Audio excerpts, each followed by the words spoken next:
Hello दोस्तों। तो आज मैं जा रहा हूं इस वीडियो में बतलाने कि कैसे किसी भी एग्जाम को बहुत कम समय में टॉप करें या फिर बेहतर से बेहतर रिजल्ट लाए। ऐसा इस वीडियो को आप लोग क्यों देख सकते हैं? ऐसा इसलिए कि मैं खुद ऐसा एग्जाम दिया हूं जिसमें 100 में 100 मार्क्स लाया हूं। जैसे 10th क्लास में साइंस में मेरा 100 में 100 है, तो ऐसे ही इस वीडियो में मैं बतलाने जा रहा हूं आपको कि चाहे वो यूपीएससी का एग्जाम हो, चाहे बीपीएससी का हो, 10th का हो, 12th का हो या फिर कोई भी एग्जाम हो, आप आसानी से और बहुत कम समय में इस स्ट्रेटजी के द्वारा क्रैक कर सकते हैं या फिर टॉप कर सकते हैं। तो यह वीडियो थोड़ी सी लंबी हो सकती है, लेकिन इसको पैशंस के साथ देखें। अगर यह 40 मिनट का वीडियो होगा तो मैं विश्वास दिलाता हूं कि इस वीडियो को देखने के बाद आप 40 दिनों का जो कंटेंट आप याद करेंगे या 40 दिन जो याद करने में समय लगाएंगे, वो 40 दिन का ये 40 मिनट में ही पूरा हो जाएगा। इस वीडियो को शुरू से अंत तक देखें। मैं विश्वास दिलाता हूं कि आपको ऐसे बहुत सारे हैक मिलेंगे कि आप आसानी से एग्जाम को क्रैक कर जाएंगे। जैसे कि यहाँ पे लिखा गया है, एग्जाम टॉप करने का हैक या सीक्रेट्स। कुछ ऐसे हम देखे हैं, जैसे कि मैं जब भी पढ़ाता हूं तो बच्चों का सवाल होता है एग्जाम टॉप करने वाला, यानी मैं बहुत बार पूछा हूं, आप लोगों से भी पूछ रहा हूं कि क्या एग्जाम टॉप करने वाला कैसे एग्जाम करता है। तो आप लोगों को लग रहा होगा, आपका कुछ ऐसे ही जवाब होगा, वो लकी होता है। यानी जो एग्जाम टॉप करता है, या चाहे बहुत स्टेट लेवल पे आता है, चाहे उस स्टेट जिला लेवल पे आता है, चाहे फिर उस एग्जाम को जो रैंकिंग 1 पे आता है, तो आप लोगों को लग रहा होगा कि वो आदमी लकी होता है या फिर भाग्य उसका साथ दे देता है, इसीलिए वो आदमी क्या हो जाता है, एग्जाम में टॉप हो जाता है। जबकि यह बात गलत है, ऐसा नहीं है। अगर आप सोचते हैं कि कोई आदमी घूस दे करके टॉप होता है, तो मैं मानता हूं कि घूस दे करके टॉप होता है, लेकिन जैसे कि 10th क्लास में बिहार बोर्ड में 15 लाख, 16 लाख, 17 लाख, 25 लाख, 20 लाख ऐसे एग्जाम होता है, उसमें आप घूस दे करके कैसे टॉप कर सकते हैं? बहुत कम संभावना है कि आपसे भी ज्यादा कोई घूस देने वाला होगा और वो आपसे भी ज्यादा टॉप कर जाएगा। लेकिन मैं इस बात को भी गलत मानता हूं कि आप घूस दे करके टॉप करेंगे या फिर टॉप करेंगे तो एग्जाम में तो टॉप कर जाएंगे, लेकिन जिंदगी में कभी भी घूस दे करके टॉप नहीं कर पाएंगे। इस वीडियो को ध्यान से देखें। अगला है चीट दे करके। अगर आपके मन में है कि चीट दे करके मैं एग्जाम में टॉप कर जाऊंगा, तो ये भी आपका गलत धारणा है, ये भी आपका रॉन्ग है। अगर आप मानते हैं कि टॉप करने के लिए पूरा विषय रट कर जाना होगा, यानी आप जानते हैं, आपका मानना है कि एग्जाम में जो रैंकिंग 1, 2, 3 आता है या फिर 4 आता है या फिर जिला टॉप करता है, स्कूल टॉप करता है, वह पूरा विषय रट करके जाता है, तो ये भी गलत है, ये भी आपका धारणा गलत है। अगर आप यह मानते हैं कि जो रैंकिंग 1 में आता है या फिर 2 में आता है या फिर 3 में आता है या फिर स्कूल टॉप करता है या जिला टॉप करता है, तो वह सबसे तेज होगा लड़का पढ़ने में। स्कूल वाला स्कूल में तेज होगा, स्टेट लेवल पे जो टॉप करता है वो स्टेट लेवल पे पढ़ने में तेज होगा, या फिर जो पूरा देश भर में नाम कमाता है वो सबसे तेज होगा पढ़ने में।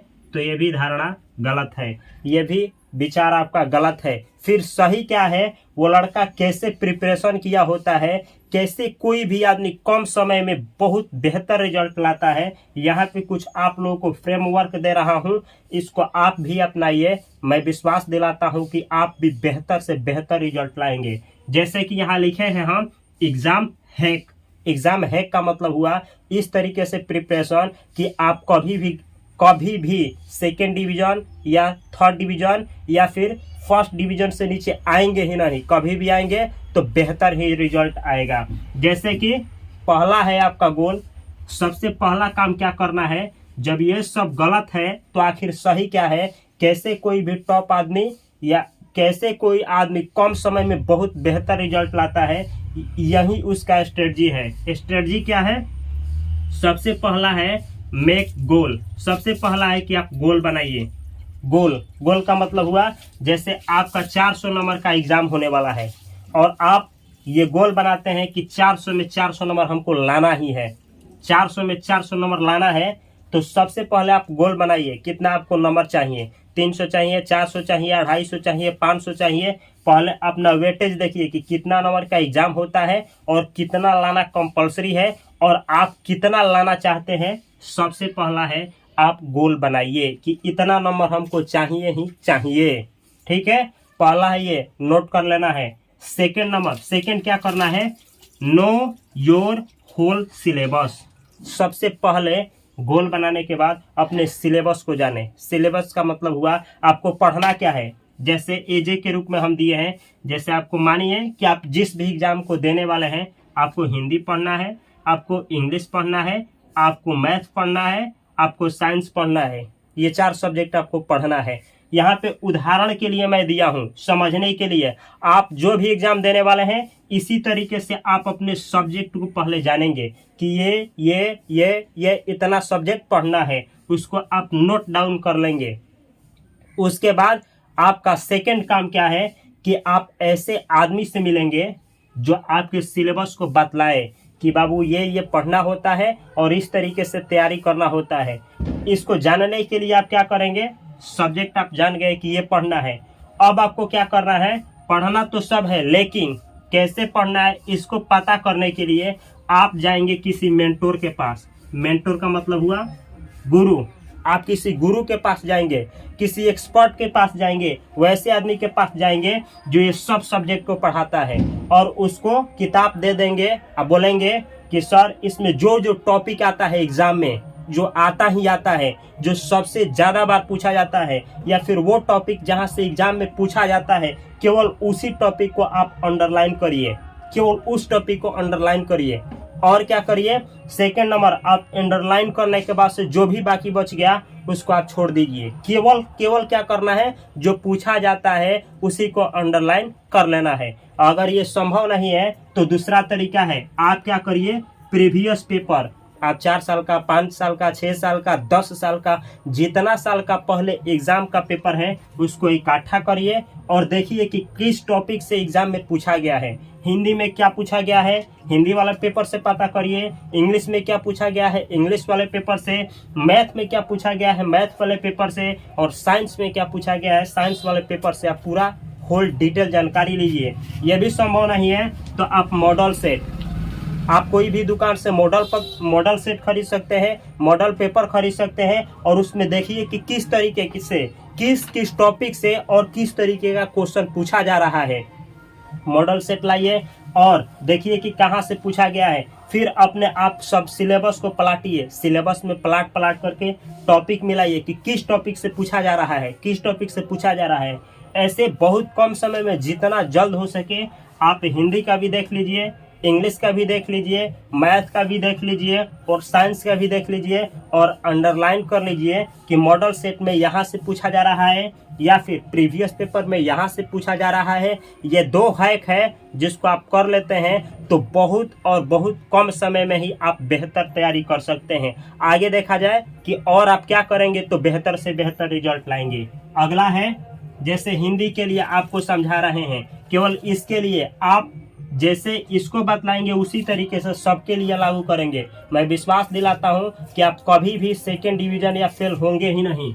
यहाँ है हिंदी।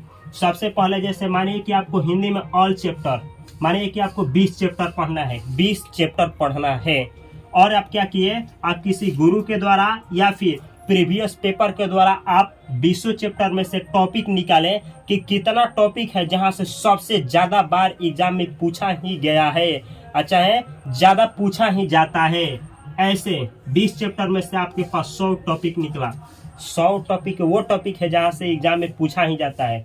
इसमें से भी 100 निकल सकता है, इसमें से भी 100 निकल सकता है, इसमें से भी 100 निकल सकता है, इसमें से भी 100 निकल सकता है।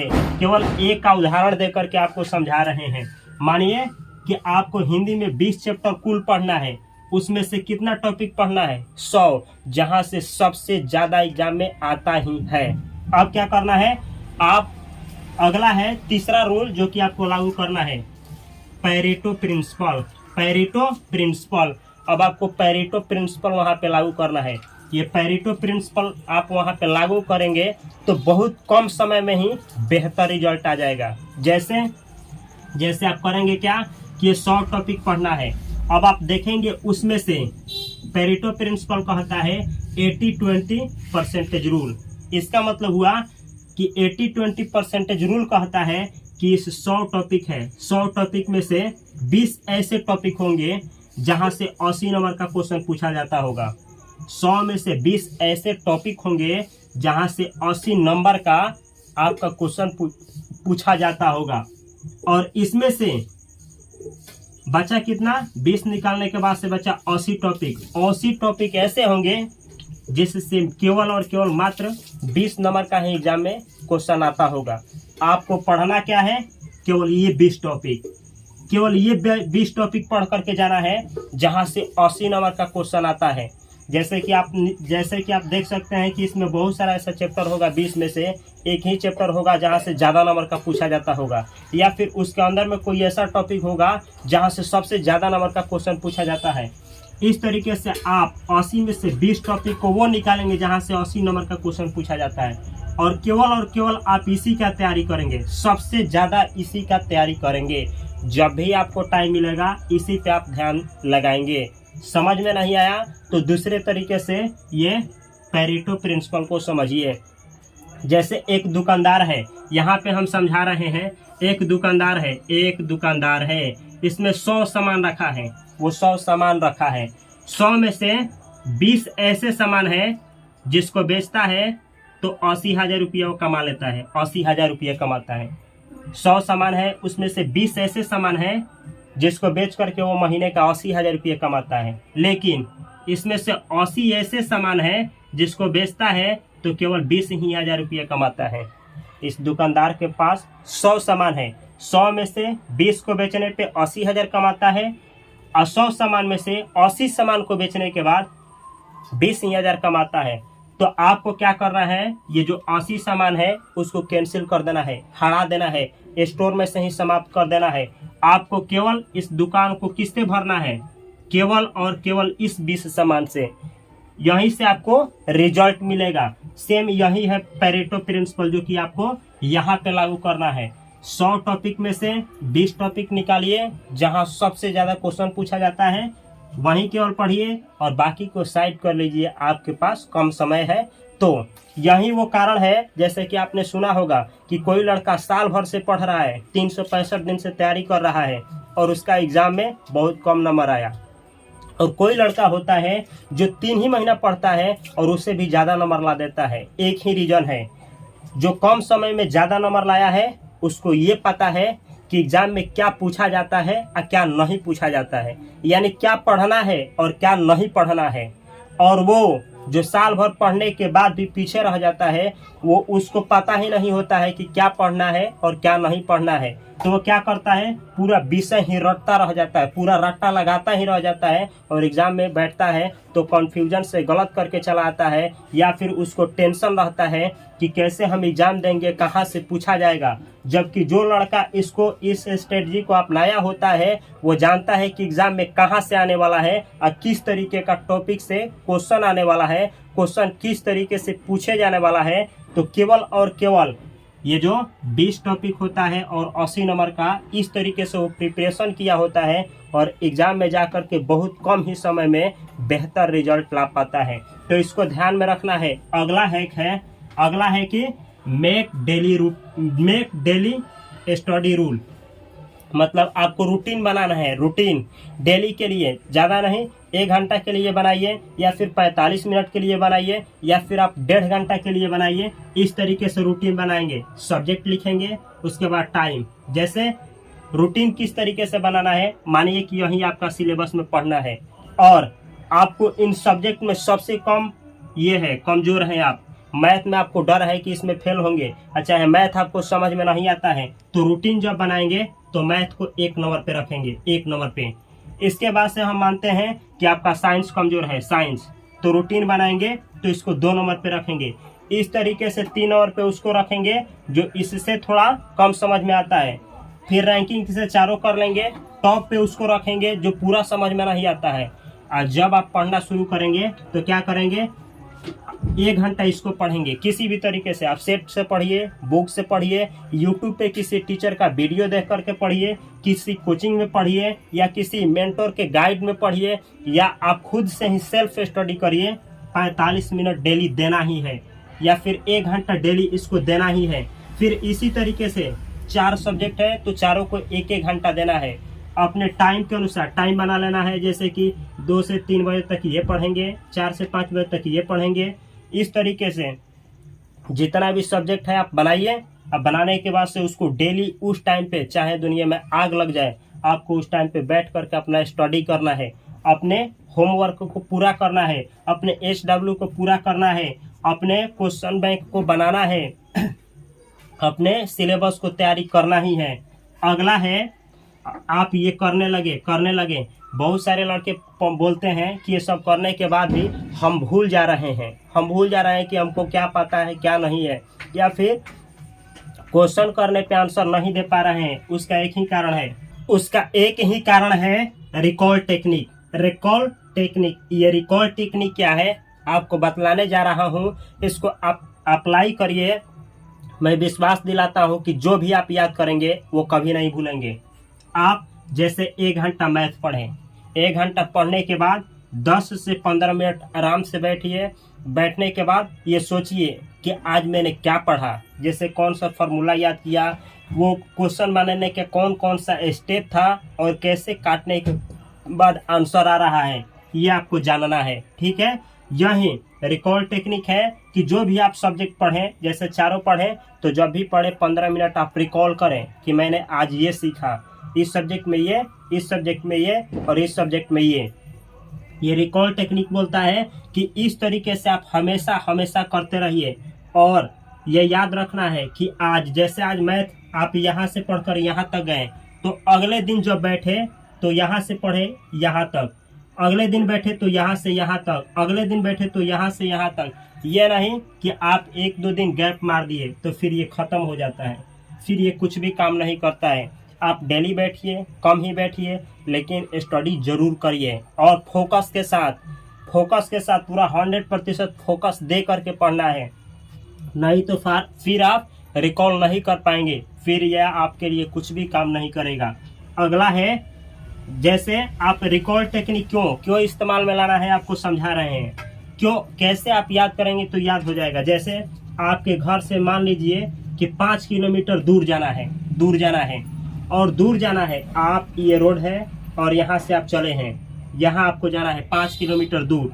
एक बाइक पे आपको बैठा दिया जाए और बोला जाए कि यहाँ से यहाँ जाइए, लेकिन याद रखना है, आपको ये ध्यान देना है कि सड़क के इस साइड ये जानना है कि किसका घर है, कहाँ रूम है, कहाँ मकान है, कहाँ पेड़ है, कहाँ बगीचा है, सब कुछ देखना है। और गाड़ी आप रफ्तार में चलाते जाएंगे। यहाँ पे जाने के बाद आपसे जब ये सवाल पूछा जाए कि आप बतलाइए कि रोड के उस साइड आपने क्या क्या देखा, तो मैं गारंटी दिलाता हूँ कि आप जब पहली बार जाएंगे तो पूरा डिटेल में नहीं बतला पाएंगे कि ये मैंने देखा। लेकिन इस कार्यक्रम को आप दूसरा बार करेंगे तो बहुत ज़्यादा चांस है कि पहले वाले से अधिक बतला पाएंगे। फिर तीसरा बार जाएंगे तो उससे भी अधिक, फिर चौथा बार जाएंगे तो फिर उससे भी अधिक। इस तरीके से आप 100वां बार जब गुजरेंगे इसी रास्ते से, तब पूछा जाएगा तो पहले वाले से 100% अधिक बतलाएंगे।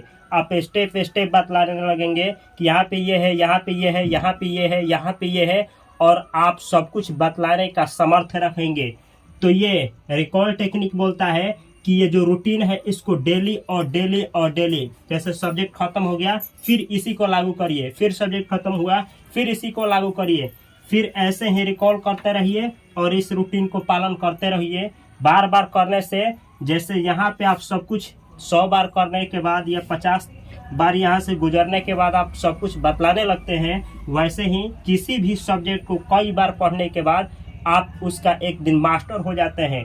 आप उसमें कुछ भी याद करने के लिए नहीं रह जाता है। फिर आप एग्जाम में बैठते हैं तो किसी भी तरीके से एग्जामिनर क्वेश्चन को पूछता है तो आप पढ़ते ही उसको आप आसानी से टिक लगा देते हैं या फिर उसका आंसर दे देते हैं। आपको पता होता है कि इसका आंसर क्या होगा। ये एक ही चीज़ है और वो है रिपीट अगेन एंड अगेन। इसी चीज को बार बार रिपीट करते रहना है जब तक कि एग्जाम आपका समाप्त ना हो जाए। एग्जाम से पहले इसको नहीं स्टॉप करना है। अगला है सेल्फ डाउट। कभी भी आपको एग्जाम के समय सेल्फ डाउट नहीं करना है, यानी जब भी आपको डाउट हो कि हो सकता है फेल हो जाए, चाहे कम नंबर आए, इस तरीके का कभी भी डाउट आ रहा है तो आप अपने दिमाग से इसको हटाइए। सेल्फ कॉन्फिडेंस, आप अपने अंदर सेल्फ कॉन्फिडेंस लाइए कि मैं एग्ज़ाम को क्रैक कर सकता हूं, मैं एग्ज़ाम को टॉप कर सकता हूं, और इस मोटिवेशन के साथ इस जर्नी को हमेशा बढ़ाते ही रहिए, आगे पढ़ते ही रहिए। कहा जाता है कि असली चीज़ें आसानी से नहीं मिलती है, और जो चीज़ें आसानी से मिल जाती है वो असली नहीं होती है। तो ये है कुछ ऐसे हैक जिसके द्वारा आप आसानी से नहीं लेकिन मेहनत करके आप असली चीज़ को पा सकते हैं। ये जो भी हम बतलाए हैं ये मेरा खुद का एक्सपीरियंस है, और बाकी जो मैंने टॉप जो भी एग्ज़ाम टॉप करते हैं उनसे पूछने पे यही हैक मिला है। तो आप इसको अपने डेली रूटीन में लाइए, और अगर आपको इस रूटीन के जरिए आपको बेनिफिट हो रहा है तो इस चैनल के कमेंट बॉक्स में आकर के अवश्य कमेंट करिए कि इस वीडियो को देखने के बाद से मुझको फ़ायदा हुआ है, और इस वीडियो को ज़रूर लाइक करिए, इस चैनल को सब्सक्राइब करिए। एक से बढ़ कर के एक कंटेंट आपको इस चैनल पे मिलने वाला है। इस चैनल के प्लेलिस्ट में जाइए और बहुत सारा वैल्यूएबल कंटेंट है, उसको देखिए और अपने नॉलेज को एनहेंस करिए। चैनल के बेल आइकन की घंटी को अवश्य एक्सप्रेस करें ताकि जब भी ऐसे ही वीडियो इस चैनल पर डाला जाए तो आपके पास अवश्य पहुंचे। इस वीडियो को देखने के लिए आप सभी को बहुत सारा प्यार। Thanks for watching.